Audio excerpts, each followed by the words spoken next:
India has broken UN limits on nuclear arms and long-range missiles, and Pakistan should also be accorded the same privilege, state-run Chinese media said today as it criticized New Delhi for carrying out Agni 4 and 5 missile tests whose range covers the Chinese mainland. India has broken the UN's limits on its development of nuclear weapons and long-range ballistic missile, the ruling Communist Party-run tabloid Global Times said in its editorial. The US and some Western countries have also bent the rules on its nuclear plans. New Delhi is no longer satisfied with its nuclear capability and is seeking intercontinental ballistic missiles that can target anywhere in the world, and then it can land on an equal footing with the UN Security Council's 5 permanent members, it said. India is promising in vying for permanent membership on the UN Security Council as it is the sole candidate who has both nuclear capability and economic potential, it said.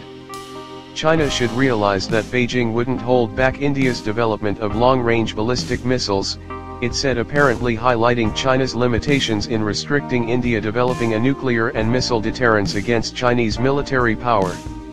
Agni 5, a 5,000 km range intercontinental ballistic missile, ICBM, is widely regarded as a strategic missile targeted at China as it can reach almost all parts of the Chinese mainland. The editorial said that Chinese don't feel India's development has posed any big threat to it. The Daily, known for its saber-rattling rhetoric, said India wouldn't be considered as China's main rival in the long run due to vast disparity in power between the two countries. But at the same time it suggested that the best choice for Beijing and New Delhi is to build rapport. However, while accusing India of violating limits imposed by UN on nuclear and long-range missile development, if the Western countries accept India as a nuclear country and are indifferent to the nuclear race between India and Pakistan, China will not stand out and stick rigidly to those nuclear rules as necessary, it said. At this time, Pakistan should have those privileges in nuclear development that India has, it said, indicating that China, which shared an all-weather ties with Islamabad, will back it if it develops long-range missiles. In general, it is not difficult for India to produce intercontinental ballistic missiles which can cover the whole world. If the UN Security Council has no objection over this, let it be.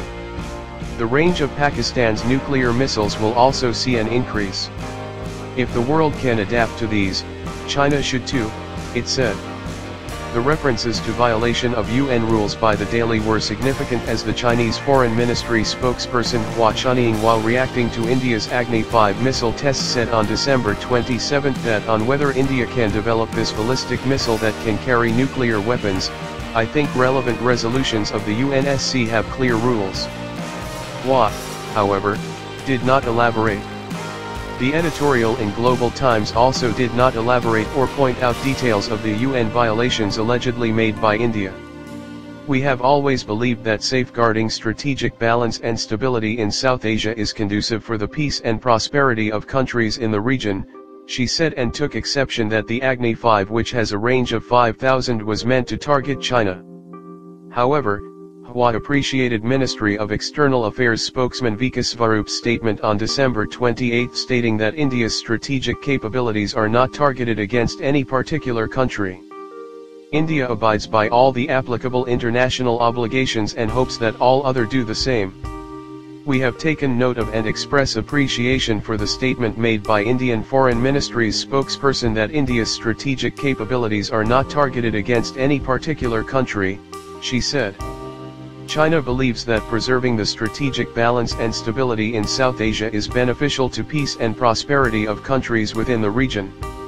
We hope to work alongside regional countries including India, to take concrete actions for enduring peace, prosperity, and stability of the region, she said.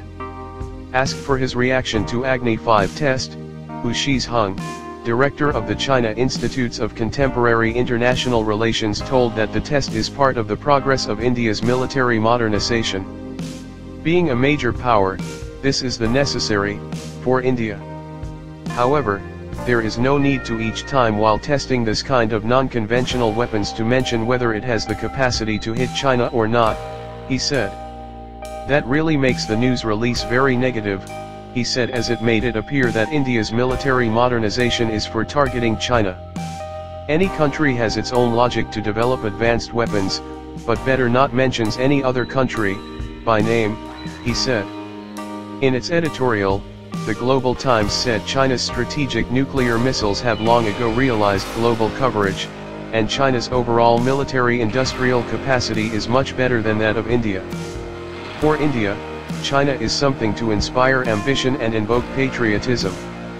However, India should realize that owning several missiles does not mean it is a nuclear power.